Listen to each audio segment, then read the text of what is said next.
한 4주 동안 우리가 믿는 거짓말이라는 그 주제를 가지고 설교를 하기를 원합니다. 그래서 우리가 크리스찬이면서 우리가 믿지 않아야 할 거짓된 것을 믿음으로 말미암아 우리의 삶이 하나님 앞에서 건강하지 못하고 또 하나님이 원하는 그런 열매를 맺지 못하는 그런 것들을 우리가 한번 생각해 보면서 오늘은 첫 번째 너는 안 돼라는 제목을 가지고 저와 여러분이 은혜를 나누기 원합니다.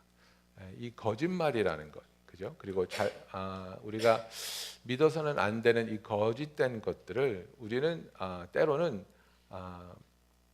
잘못된 정보로 인해서 그리고 또 잘못된 그런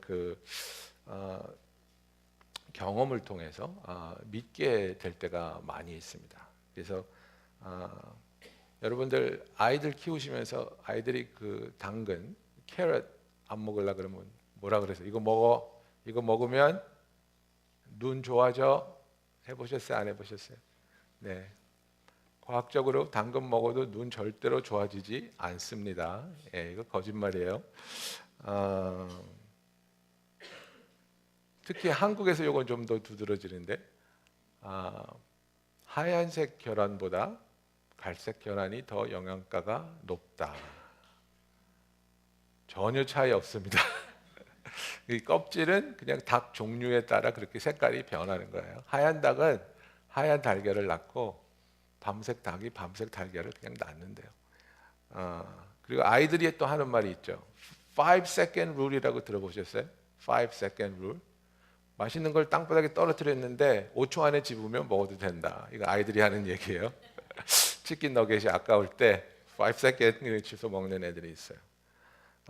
근데 한국에서 자라나신 분들은 이거를 아마 아직도 믿고 있는 분들이 있을 거예요. 뭐예요? 잘 때 선풍기 틀어놓고 자면 죽는다.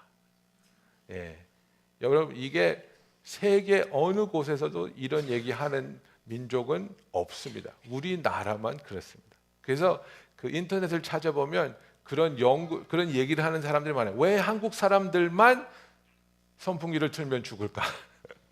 세상 그 어떤 사람들도 선풍기 틀고 자도 죽지 않는데 왜 한국 사람들은 선풍기 틀면 죽을까? 뭐 이런 얘기하는 거 많이 나옵니다.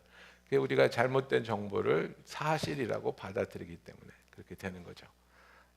그리고 요거는 여러분들이 들으면 또 좀 거부하실지 모르겠는데 어렸을 때 이 얘기 많이 들으셨고 지금도 여러분들 아이들한테 많이 하는 얘기예요. 밥 먹자마자 수영장 들어가면 심장마비 걸리거나 쥐가 나서 큰일 나니까 밥 먹고 30분 있다가 물에 들어가. 과학적으로 전혀 근거 없는 얘기입니다. 예. 근데 우리 이거 많이 하죠? 예, 많이 했죠? 예. 수영장에 들어갈 때 밥 먹고 들어가도 돼요. 예, 상관없습니다. 근데 지금 아닌데 들어가면 안 되는데 여러분들 지금 그렇게 하고 계시잖아요. 이게 그만큼 우리가 어떤 거짓말은 우리가 얼마나 오래 믿었느냐에 따라서 그것이 거짓말이라고 말을 해줘도 우리는 거부해요. 아니야, 이건 진짜야. 이건 진실이야. 우리는 이렇게 되는 겁니다. 그래서 우리의 삶에 있어서 우리가 얼마나 이 거짓말로 인식하고 그것을 거부할 줄 아느냐, 아니면 이 거짓말을 진실이라고 생각하고 받아들이면서 살고 있느냐. 이제 남자와 여자를 살펴보면요, 남자들은 뜬금없이 이 자기 자신에 대한 자부심이 꽤 있어요. 그래서 자기의 삶에 일이 잘못되면 다 그런 거 아닙니다. 그냥 보편적으로 그렇다는 거예요.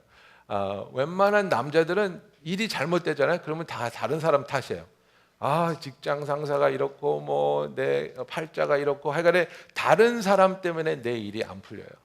웬만한 남자들은 그렇게 생각해요. 근데 여자분들은 어떻게 생각하냐면 뭐가 잘 안 되잖아요. 내 탓이라고 생각해요.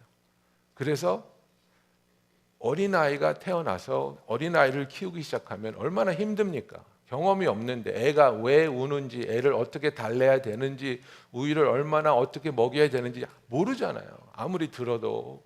그러면 그게 얼마나 우리가 스트레스가 되고 답답합니까?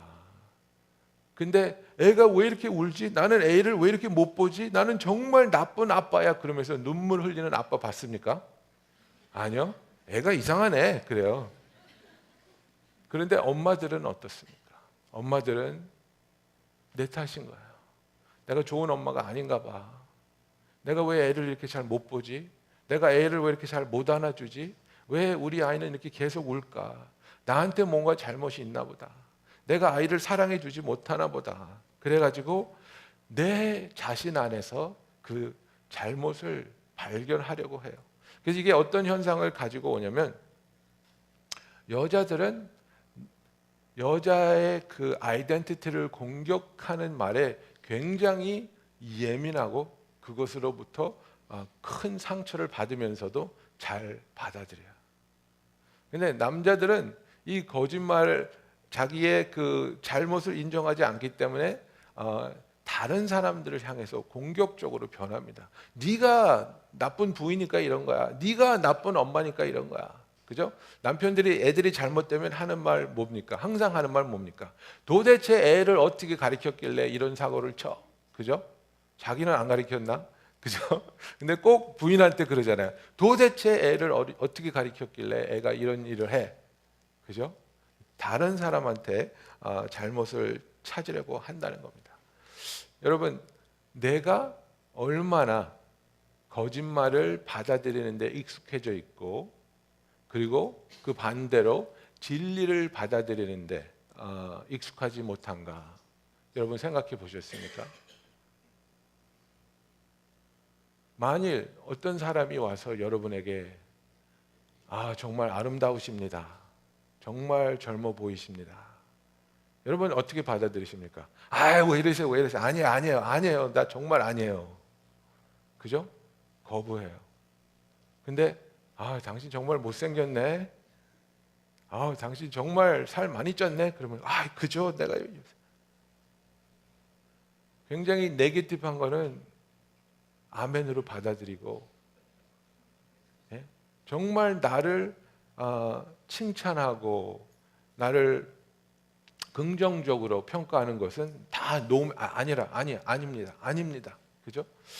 그래서 마귀는 이 거짓말을 통해서 우리를 계속해서 사로잡고, 이 거짓말을 통해서 우리의 발목을 올가매서 우리가 하나님의 사랑과 하나님의 은혜와 하나님의 치유와 용서를 경험하지 못하게 하는 겁니다. 그래서 우리가 정말 하나님 안에서 분별력을 기를 줄 알아야 돼요. 지금 내 마음에 드는 이 생각이, 내 귀에 속삭이는 이 말들이 하나님이 나에게 해주시는 성경적인 진리인가? 아니면 마귀가 나를 망하게 하려고 내 귀에다 속삭이는 거짓말인가? 너무나 많은 분들이 나는 나쁜 남자야, 나는 나쁜 엄마야, 나는 나쁜 사업가야, 나는 나쁜 자식이야, 나는 나쁜 신앙이냐, 나는 게을러, 나는 소망이 없어, 나는 절대로 변하지 않을 거야, 나는 절대로 끊을 수 없어. 이런 거짓말들을 되뇌이면서 마귀로 하여금 하나님께서 우리에게 주기 원하시는 그 풍성한 삶을 훔쳐가게 내버려 둔다는 사실입니다. 여러분은 어떻습니까? 무엇에 더 익숙한 생활을 하고 있습니까? 거짓말에 더 쉽게 동의하고 계십니까? 아니면 하나님이 해주시는 그 진리의 선포에 아멘으로 화답하며 그 진리를 붙잡고 계십니까? 우리가 거짓말을 믿기 시작하면 우리는 그 거짓말이 마치 진리인 것처럼 우리의 삶에서 영향력을 발휘하게 허락한다는 사실입니다. 예수님께서 요한복음 10장 10절에 이렇게 말씀하지 않으셨습니까? 도둑이 오는 것은 도적질하고 죽이고 멸망시키려는 것뿐이요, 내가 온 것은 양으로 생명을 얻게 하고 더 풍성히 얻게 하려는 것이다. The thief comes only to steal and to kill and to destroy, but I came that my sheep may have life and life abundantly 그랬습니다. 풍성한 삶을 얻게 하기 위해서, 풍성하고 넘치는 삶을 주기 위해서 예수님이 오셨는데, 우리를 향하신 그 예수님의 생명의 말씀, 진리의 말씀을 붙잡지 못하고 마귀의 우리를 속이려고 하고 우리로부터 빼앗고 도적질하고 죽이고 멸망시키려고 하는 그 거짓말을 우리가 귀 기울이고 붙잡을 때 우리의 삶은 날마다 궁핍해지고 우리의 삶에 하나님께서 주기 원하는 풍성함이 자취를 감추게 되는 것입니다. 여러분, 마귀는 거짓말장애입니다. 마귀는 늘 거짓말을 합니다. 너희는 너희 아비 마귀에게서 났으니 너희 아비의 욕심대로 너희도 행하고자 하느니라. 그는 처음부터 살인한 자요, 진리가 그 속에 없으므로 진리에 서지 못하고 거짓을 말할 때마다 제 것으로 말하니 이는 그가 거짓말쟁이요 거짓의 아비가 되었음이라 하고 예수님은 말하고 있습니다. 입만 열면 거짓말 한다는 겁니다. 입만 열면 속이려 든다는 겁니다. 입만 열면 우리를 죽이려고 한다는 겁니다. 입만 열면 우리를 진실로부터 멀어지게 한다는 것입니다. 그 마귀의 말을 우리가 듣고 분별해낼 수 있는 분별력이 필요한데, 오히려 마귀의 말에 동조하고 마귀의 말에 우리가 이끌리어서 마귀가 말하는 것이 마치 진실인 것처럼 우리는 받아들이고 그렇게 행동한다는 사실입니다. 창세기 3장에 나오는 그 인간이 처음 죄를 짓는 그 순간을 보면 어땠습니까? 마귀가 도전하지 않습니까? 마귀는 항상 거짓말을 무엇으로 시작합니까? 진리로 시작합니다.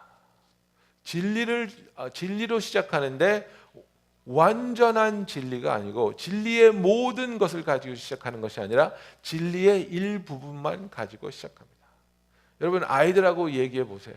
아이들이 거짓말 안 했다고 주장할 때가 있습니다. 근데 그것은 뭡니까? 부분적인 것만을 가지고 자기가 거짓말을 하지 않았다고 주장하는 겁니다. 그러니까 예를 들어서 아이가 친구를 집에 데리고 왔어요. 그래서 둘이 놀다가 엄마가 절대로 집안에서 공 던지기 하지 말라 그랬는데 둘이 공 던지기 하고 놀다가 친구가 던진 공이 엄마가 아끼는 액자를 맞춰서 액자가 깨졌어요. 그럼 엄마가 와서 물어보겠죠. 이거 누가 깨트렸어? 네가 깨트렸어? 그럼 아이는 겁니다. 아니, 내가 안 깨트렸어. 진리죠. 근데 진리의 일부분입니다. 진리의 전부는 뭡니까? 엄마가 놀지 말라는 공던지기 놀이하다가 내가 친구가 던진 것을 못 받아서 친구가 던진 공이 액자를 깨트렸어요. 주범은 아닐지라도 공범까지는 되겠죠.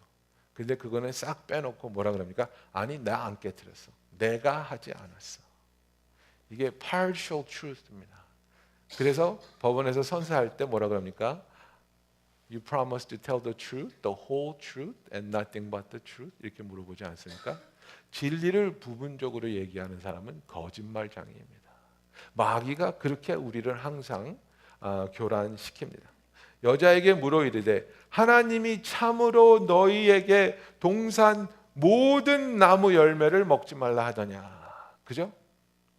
진리로 시작했어요. 하나님이 동산에 있는 열매 중에 먹지 말라고 한 열매가 있어요? 없어요? 있죠. 단 하나. 선악과만 먹지 말라 그랬어요. 그런데 그 진리를 이야기하면서 먹지 말라 그랬지. 근데 모든 열매를 먹지 말라 그랬니? 하면서 진리를 트위스트하는 거예요. 변질시키는 거예요. 그랬더니 여자가 거기다 뭐라 그럽니까? 동조하는 겁니다. 여자가 뱀에게 말하되 동산 나무의 열매를 우리가 먹을 수 있으나 동산 중앙에 있는 나무의 열매는 하나님의 말씀에 너희는 먹지도 말고 만지지도 말라. 너희가 죽을까 하노라 그랬습니다. 하나님의 말씀을 과장되게 말하고 그리고 거기다가 자기의 해석까지 붙여놨습니다. 뭡니까? 너희는 먹지 말라 그랬어요. 근데 거기다가 먹지도 말고 만지지도 말라 그랬다고 더합니다. 그리고 놓고 자기의 해석이 뭡니까? 죽을까 하노라. Maybe you will die. 하나님의 말을 이브도 마귀와 대화를 하면서 변질시키기 시작하는 겁니다. 그러니까 그 꼬투리를 마귀가 딱 잡고 뭐라 그럽니까? 뱀이 여자에게 이르되 너희가 결코 죽지 아니하리라. 절대 안 죽어. 그럼 여자의 마음에 의심이 확 오겠죠. 죽지도 않을 건데 왜 먹지 말라 그러고 먹으면 죽는다 그러셨을까? 그랬더니 여기에 이제 마귀가 이제 그 회심의 일격을 날리는 겁니다. 너희가 그것을 먹는 날에는 너희 눈이 밝아져 하나님과 같이 되어 선악을 알 줄 하나님이 아심이니라. 이겁니다. 하나님이 너희를 두려워해. 하나님이 너희들이 이거 먹고 하나님하고 똑같이 될까 봐 너희들한테 못 먹게 하는 거야. 지금 이브의 마음엔 뭐가 들어갔습니까? 하나님의 사랑을 의심하는 의심이 들어간 겁니다. 하나님은 내 편인 줄 알았는데, 하나님을 나를 사랑하시고 나에게 모든 것을 제공하시는 선하신 하나님인 줄 알았는데, 하나님이 나를 시기해? 하나님이 나를 두려워해? 그래서 하나님이 나를 막고 있어? 분노가 일어나는 겁니다. 그래서 이걸 먹고 내가 하나님과 같이 될까 봐 나를 못 먹게 했어? 먹어야지. 먹어버리는 겁니다. 마귀는 항상 이렇게 진리의 일부를 가지고 거짓말을 합니다. 그리고 세상도 부분적인 모습으로 우리에게 보여주면서 우리가 세상이 보여주는 그 기준에 미치지 못하고 세상만큼 성공적이지 못하다고 거짓말로 우리를 두렵게 합니다. 우리 요새 젊은 세대는 뭐 인스타그램이나 뭐 소셜 네트워크로 이제 서로 자기의 삶에 아름답고 의미 있는 부분들을 사람들에게 올려서 보여줍니다. 음식도 맛있는 거, 먹음직스러운 거 찍어서 올리고, 그죠? 아이들도 사랑스럽게 천진난만하게 웃는 모습 찍어서 올리고, 그죠? 근데 그 모습을 보는 우리들이 뭐예요? 다 속는 거예요. 이 집 애들은 이렇게 착해. 이 집 애들은 이렇게 천사야. 아니요, 그 사진 찍고 나서 엄마한테 대들고 울고 상 뒤집었어요. 근데 우리는 그거 못 보는 거예요. 우리가 가족 여행 가잖아요. 가족 여행 가서 가족이 화평한 모습으로 스마일링 하면서 멋진 그 곳에서 사진 찍어서 올리잖아요. 그러나 그 찍기 전에는 어떤 일이 있었는지 아세요? 차 안에서 소리 지르고 싸우고 좀 조용히 하라 그러고, 안 그러면 이제 차에서 쫓아낸다고 아버지가 협박하고 막, 이런 것들은 우리가 안 보여주잖아요. 우리가 보여주고 싶은 것만 보여줘요. 그런데 우리는 어떻게 착각해요? 이 사람의 삶은 이렇게 아름다워. 이 사람의 그 결혼 생활은 이렇게 화목해. 이 사람의 삶은 이렇게 찬란하고 이렇게 성공적이야. 그것에 비해서 나의 삶은 너무나 비참해. 그것에 비해서 우리 애들은 너무 말을 안 들어. 그것에 비해서 우리의 남편은 너무 무뚝뚝하고 로맨틱하지 않아. 여러분, 우리는 이 거짓말에 속고 있습니다. 남들이 보여주는 게 그들의 삶의 다라고 생각하지 마십시오. 고르고 보정하고 보정해서 예쁜 것만 올리는 겁니다. 그런데 그 모습을 보면서 우리가 마귀의 거짓말을 듣기 시작하는 겁니다. 너의 가정은 이렇게 화목하지 않지. 네 잘못이야. 너희 아이들은 이렇게 말을 잘 듣지 않지. 네가 나쁜 엄마라서 그래. 너희 아들은 이렇게 좋은 학교 못 갔지. 네가 뒷바라지하지 못해서 그래. 우리에게 죄책감을 주고 부끄러움을 주고 두려움을 주는 겁니다. 나는 정말 나쁜 남편이구나. 나는 정말 나쁜 아들이구나. 나는 정말 하나님을 생각하지 못하고 다른 사람처럼 풍요로운 삶을 살지 못하는 사람이구나. 마귀와 세상은 계속해서 우리에게 너는 못해. 너는 안 돼. 사울 왕이 이스라엘 진영을 찾아와서 매일매일 하나님을 모욕하는 블레셋의 장군 골리앗을 대해서 싸우러 나가겠다는 다윗을 향해 뭐라 그럽니까? 너는 안 돼. 사울이 다윗에게 이르되 내가 가서 블레셋 사람과 싸울 수 없으리니 너는 소년이여 그는 어려서부터 용사임이니라 이렇게 말하고 있습니다. 너는 안 돼. 너는 할 수 없어. 너는 가면 죽을 거야. 여러분, 사울이 한 이 말이 거짓입니까? 진리입니까? 진리의 일부분입니다. 마귀는 항상 우리를 이렇게 공격하는 겁니다. 너같이 어린 소년이 13살밖에 안 된 어린 소년이 저 거인 골리앗을 어떻게 대적해서 이길 수 있다고 생각하니 너는 싸울 수 없어. 너는 가서 죽을 거야.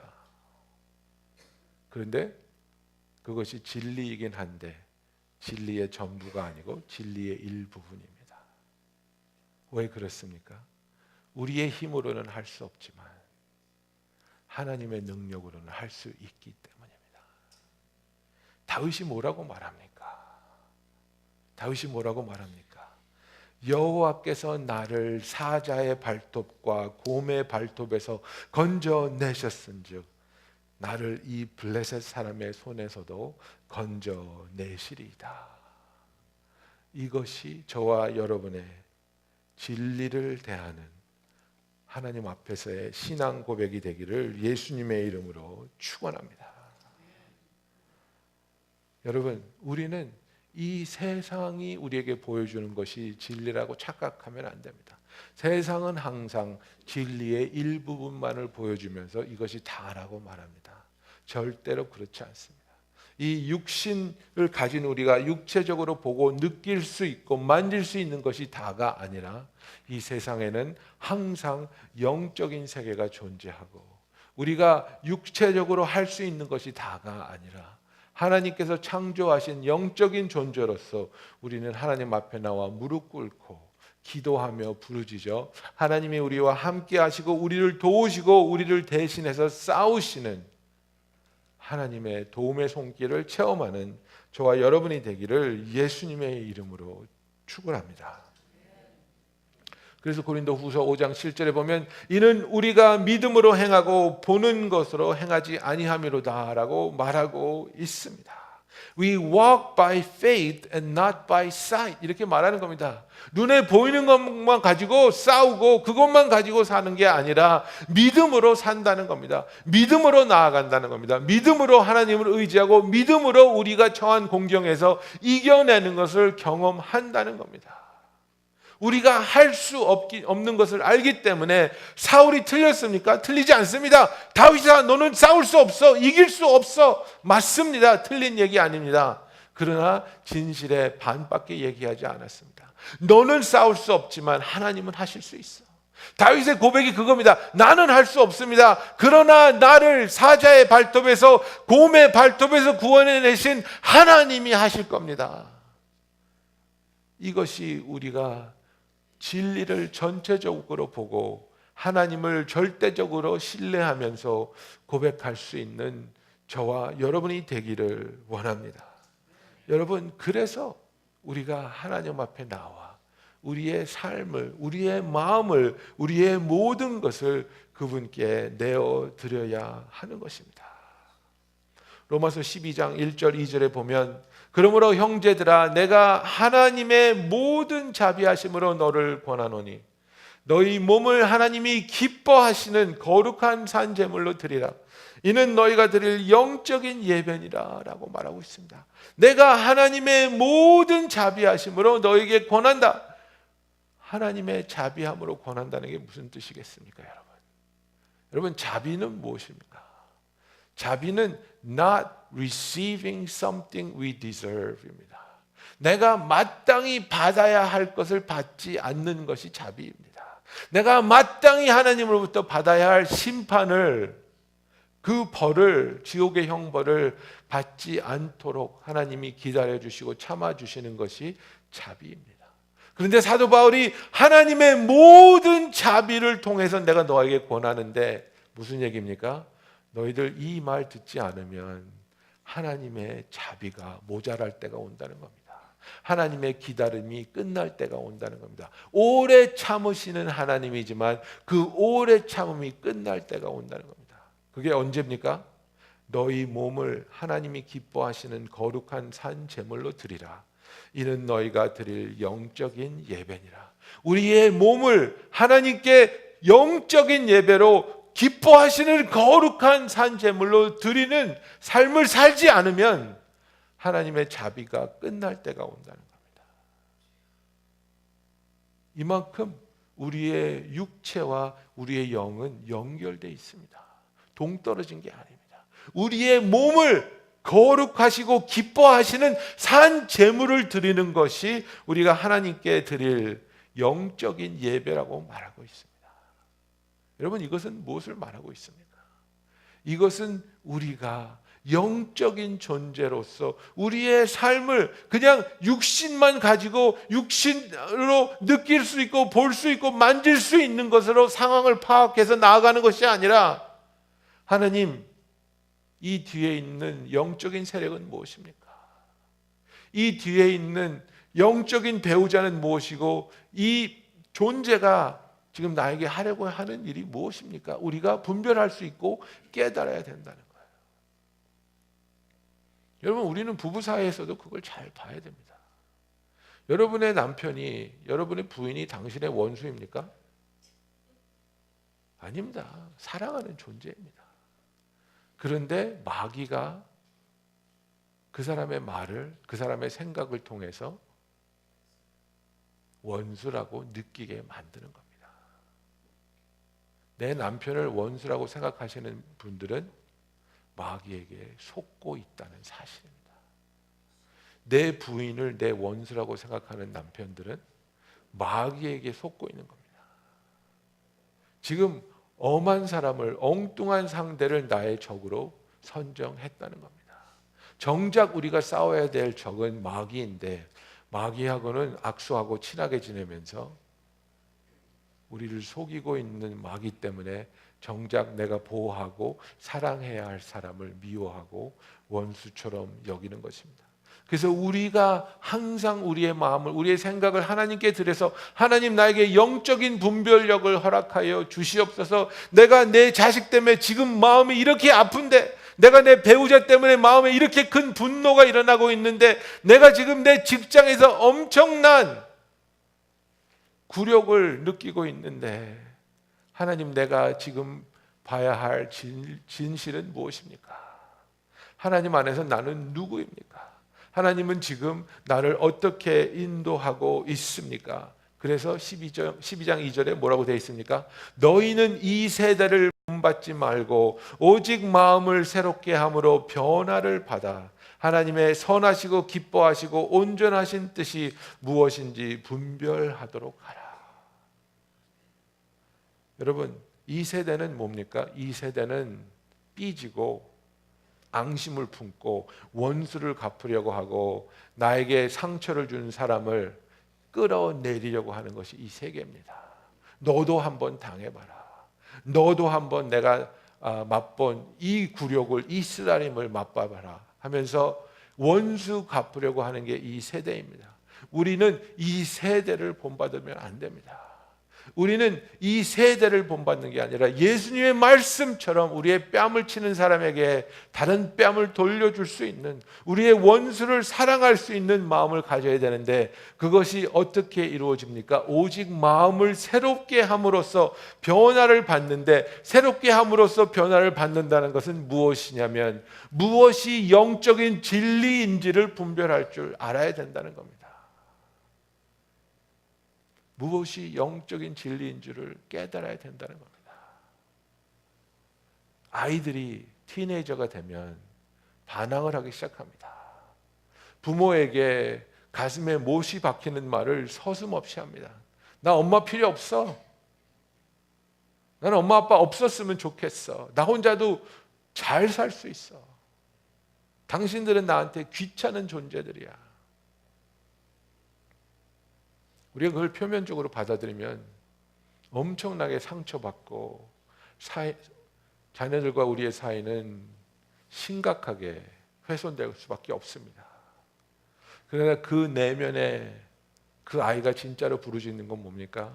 난 지금 급변하고 있는 나의 삶이 너무 두려워. 내가 걷잡을 수 없는 이런 생각들, 친구들과 비교해서 친구들만큼 성공하지 못하고 있는 내 자신이 너무 밉고, 이 상황을 내가 어떻게 대처해야 될지, 어떻게 헤쳐나가야 될지, 나는 모든 게 두려워, 모든 게 귀찮아, 모든 것으로부터 도망가고 싶어. 그래서 그 화풀이를 그래도 나를 가장 사랑하고 나를 받아주고 이해해주는 엄마한테 하는 겁니다. 엄마가 미운 게 아니고 엄마가 제일 기댈 만하니까 그 마음을, 그 분노를, 그 두려움을 그렇게 표출해 보는 겁니다. 그런데 그 진리를 알지 못하고 우리가 똑같이 이 세대를 본받아서 뭐라고 이놈의 자식이 기껏 키워놨더니 너 나가, 이렇게 받아치면 우리는 하나님의 뜻을 분별하지 못하는 겁니다. 그분의 선하시고 기뻐하시고 온전한 뜻이 무엇인지 분별하지 못하는 겁니다. 그때는 피가 거꾸로 도는 것 같아도, 내 마음에 분노로 가득 차도 하나님한테 도움을 구하고 아이를 안아주고, 나는 그래도 너를 사랑하고 그래도 나는 너를 기다려 줄 거고, 네가 이 과정을 잘 헤쳐나갈 수 있도록 내가 위에서 도와줄게, 기다려 줄게, 기도해 줄게. 엄마는 네 편이야. 아빠는 네가 항상 자랑스러워. 제다이가 고등학교를 시작했잖아요. 9학년. 근데 이제 중학교는 띵까띵까 하고 놀아도 성적이 잘 나왔던 것 같아요. 근데 이번에 고등학교를 시작하더니 처음에 시험을 몇 개 봤는데 생각보다 점수가 안 나온 것 같아요. 그래서 나한테 쓱 앉으면서 그래요. 아빠 오늘 바이올로지 시험 봤는데 81점 받았어. 그러면 나를 이렇게 쓱 봐요. 내 반응이 어떤가 보는 거예요. 걔도 두려운 거예요. 80점을 받아본 적이 없는 것 같아요. 그러면서 나 81점 받았어요. 그래서 내가 그래? 잘했네. 시험이 좀 어려웠나 보지? 그러니까 네, 어려웠어요. 그래, 어려울 때도 있지 뭐. 네. 그리고 가서 난 방에 가서 하나님 얘가 80점 받았어. 이거 어쩌면 좋아요. 아이들은 자기가 어떤 실수를 해도 부모님이 자기 편이고 자기를 믿어주고 기다려주기를 바라는 거예요. 그걸 항상 우리는 반복해서 확인시켜줘야 돼요. 여러분, 하나님께서 우리에게 주시고자 하는 것은 어려운 상황에서 정말 무엇이 진리가 뭔지 분별하기 어려운 그때에 하나님께 나와서 무릎 꿇고, 하나님 무엇이 진리입니까? 무엇이 하나님의 선한 뜻입니까? 나로 하여금 거짓말을 붙잡지 말게 하여 주시고 진리를 붙잡게 하여 주시옵소서. 진리를 붙잡게 하여 주시옵소서. 우리는 너무나 쉽게 이 세상이 우리에게 외치는 거짓말을 진리라고 받아들입니다. 우리는 너무나도 쉽게 그 거짓말을 진리로 받아들이고 그 거짓말이 우리의 마음속에 독이 돼서 내 자신을 죽게 하고 내 주위에 있는 사람들을 아프게 합니다. 너는 안 돼. 너는 절대로 변하지 않아. 너는 절대로 그 버릇 못 끊어. 너는 절대로 그 사업 성공시키지 못할 거야. 너는 절대로 네 자식의 마음을 얻을 수 없을 거야. 너는 안 돼. 이것이 진리로 들리십니까? 이것이 진리라 할지라도 진리의 전부가 아니고 진리의 일부분인 것을 아셔야 됩니다. 그때 그렇게 말씀하세요. 그렇게 대답하세요. 그래, 맞아. 나는 안 돼. 나는 못해. 나는 할 수 없어. 근데 내 안에 계신 하나님이 하실 수 있어. 하나님이 하실 거야. 우리 가정은 힘들어. 우리 가정은 불화가 있어. 지금 나와 남편은 대화가 되지 않아. 맞아. 그러나 나는 포기하지 않아. 하나님이 포기하지 않으시니까. 하나님이 하실 거니까. 하나님이 도우실 거니까. 빌립보서 4장에 사도 바울이 그렇게 고백하지 않습니까? 내가 궁핍함으로 말하는 것이 아니니라. 어떠한 형편에서든지 나는 자족하기를 배웠노니 어떠한 형편에서도 그는 기뻐하는 것을, 만족하는 것을 배웠다는 겁니다. 나는 비천에 처할 줄도 알고 풍부함에 처할 줄도 알아. 모든 일, 곧 배부름과 배고픔과 풍부와 궁핍에도 처할 줄 아는 일체의 비결을 배웠노라. 내게 능력 주시는 자 안에서 내가 모든 일을 할 수 있느니라. 내게 능력 주시는 하나님 안에서 나는 할 수 없지만 나는 이 세상의 환경에 휩쓸려서 가난할 때도 있고 부자가 될 때도 있고 풍부할 때도 있고 궁핍할 때도 있고 배부를 때도 있고 배고플 때도 있지만, 그러나 나는 어떠한 상황을 이 세상이 나에게 던진다 할지라도, 마귀가 나에게 어떠한 공경에 처하게 한다 할지라도 나는 내게 능력 주시는 하나님 안에서 기뻐하고 감사하고 희망을 붙잡을 수 있다는 고백을 할 수 있는 저와 여러분이 되기를 예수님의 이름으로 축원합니다. 마귀는 말합니다. 세상은 말합니다. 너는 안 돼. 너는 할 수 없어. 그렇게 대답하시기 바랍니다. 그래, 맞아. 나는 안 돼. 나는 할 수 없어. 그러나 내 안에 계신 하나님이 하셔. 내 하나님은 나를 사랑하시고 내 하나님은 나를 도우시고 내 하나님은 나를 떠나지 아니하시고 내 하나님은 신실하시고 그 능력의 하나님이 나를 하나님이 원하시는 길로 걷게 하시고 나로 하여금 하나님이 원하시는 곳에 도착하게 하실 것이야. 우리 구원을 끝까지 책임지시고 이루어 주실 그 하나님을 바라봄으로 마귀의 이 세상의 거짓말을 거부하고 하나님의 진리를 붙잡아 늘 하나님이 하시기 때문에 기뻐하고 감사하고 만족할 수 있는 저와 여러분이 되기를 예수님의 이름으로 축원합니다. 기도하겠습니다.